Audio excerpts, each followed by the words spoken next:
semuanya, hari ini Kak Masta bawakan renungan yang berjudul Biar Awet Muda. Dewi Eos jatuh cinta kepada Titonos, tetapi cinta ini menimbulkan soal. Sebab Eos adalah dewi yang hidup abadi, sedangkan Titonos adalah manusia biasa yang fana. Sebab itu, Dewi Eos meminta kepada Dewa Zeus agar mengaruniakan hidup abadi kepada Titonos. Permohonan dikabulkan. Titonos tidak akan meninggal dunia. Tetapi beberapa puluh tahun kemudian, ternyata Titonos menjadi tua. Tubuhnya semakin lemah. Apa karunia itu bohong? Tidak. Memang Titonos hidup abadi, tapi tubuhnya tetap fana. Dewi Eos hanya meminta hidup yang abadi, bukan juga tubuh yang abadi. Akibatnya Titonos menderita. Dia masih terus bernapas, namun siang malam dia terus terkapar, tidak bisa berbuat apa-apa. Ini gara-gara minta awet umur, namun lupa minta awet muda. Sama seperti Titonos, semua orang ingin awet muda. Memang sih kalian masih anak-anak, belum punya keinginan seperti itu.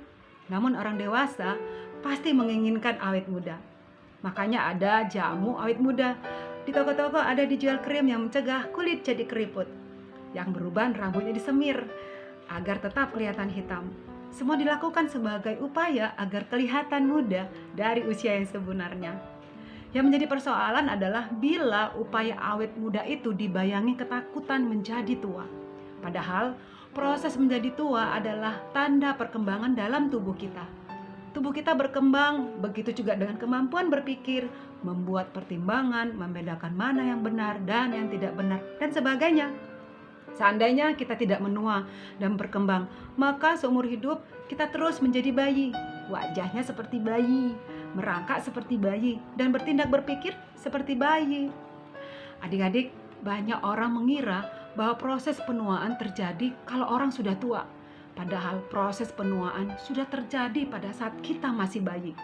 Proses menjadi tua adalah bagian dari penciptaan Allah atas diri kita. Dalam tubuh kita ini terdapat jutaan sel yang setiap harinya ada ribuan sel yang rusak. Lalu tiap hari dalam tubuh kita ini tercipta lagi ribuan sel yang baru. Itu adalah karya Tuhan. Artinya setiap hari sepanjang umur kita terjadi karya penciptaan Tuhan dalam hidup kita. Itulah penciptaan ulang.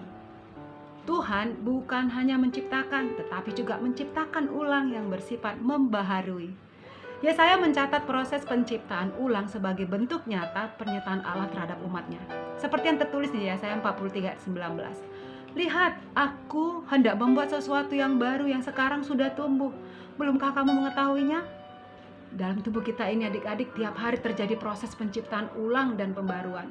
Tuhan belum berhenti dalam upaya menciptakan kita. Tiap hari Tuhan menciptakan ribuan sel yang baru dalam tubuh kita. Tetapi bukan berarti tubuh kita bisa menjadi abadi adik-adik. Tidak ada yang tetap dan abadi. Segala sesuatu berputar. Roda musim berputar, musim panas, musim semi, musim hujan, musim rontok. Roda hidup manusia juga berputar, masa anak-anak, masa remaja, masa dewasa, dan masa usia lanjut. Seindah-indahnya suatu musim, kita tidak bisa meminta agar musim itu berhenti di situ. Demikian juga dengan usia kita. Seindah-indahnya masa anak-anak, kalian tidak mungkin minta berhenti di masa anak-anak.